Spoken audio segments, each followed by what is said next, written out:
स्वामी जी, अब मैं एक प्योरली आध्यात्मिक प्रश्न आपके सामने रख रहा हूं। भगवान महावीर ने आत्मशुद्धि के लिए, आत्म उत्थान के लिए, सिद्धि के लिए उन्होंने दो तरह के धर्म बताए, एक संवर और दूसरा निर्जरा। संवर का अर्थ होता है कि हमारे जो कर्म आ रहे हैं, आत्मा के साथ जुड़ने वाले हैं, उनको एक नाले रूप के अंदर उसको बंद कर दो। नाले में आ रहे हैं, पानी का जैसे नाला आता है वैसे हमारे कर्म आ रहे हैं, उसको आश्रम बोलते हैं, उसको बंद कर दो, वो तो संवर है।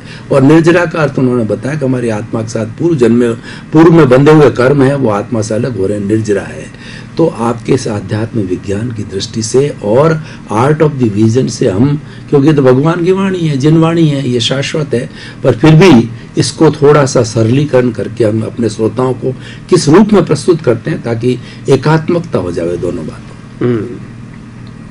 तो सबसे बड़ी बात है आश्रव, संवर, निर्जरा, बंध और मोक्ष, ये 5 शब्द हैं और पांचों शब्द एक दूसरे के कॉन्सेप्ट में जुड़े हुए हैं। आश्रव का मतलब होता है इनकमिंग, संवर का मतलब होता है अपने स्वस्वरूप या स्व स्वभाव में रहना, निर्जरा का मतलब होता है गलन होना, बंध का मतलब होता है नया कर्म चार्ज होना और मोक्ष का मतलब होता है मुक्ति पाना। ये पहले 5 शब्दों का ये अर्थ आप जान लो। सब दूसरे बार में रिपीट करता हूँ। आश्रव का मतलब होता है इनकमिंग, जो कर्म है वो आते रहना समय समय पे, जैसे पैदा होते ही हमारे कर्म फल शुरू हो जाते हैं, तो आना इनकमिंग वो आश्रव है। संवर का मतलब होता है अपने खुद के स्वरूप में रहना, निर्जरा का मतलब होता है कर्म का डिस्चार्ज होना, बंध का मतलब होता है नया कर्म चार्ज होना और मोक्ष का मतलब होता है मुक्ति प्राप्त करना।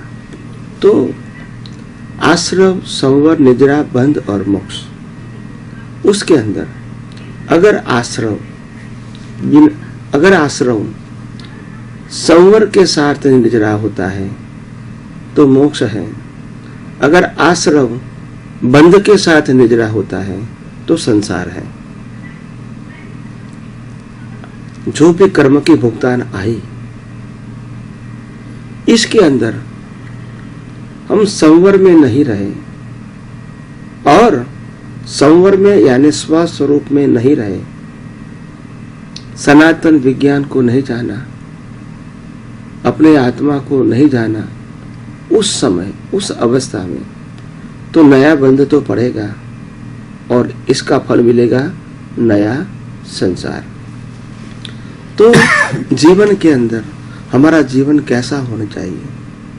जो इनकमिंग आता है वो इनकमिंग के समय अगर हम ज्ञान की जागृति में रहेंगे, मैं कौन हूँ, ये दुनिया कौन चलाती है, उसमें रहेंगे तो हमारा संवर पूर्वक निर्जरा होगी, नया बंध नहीं होगा और मुक्ति होगी।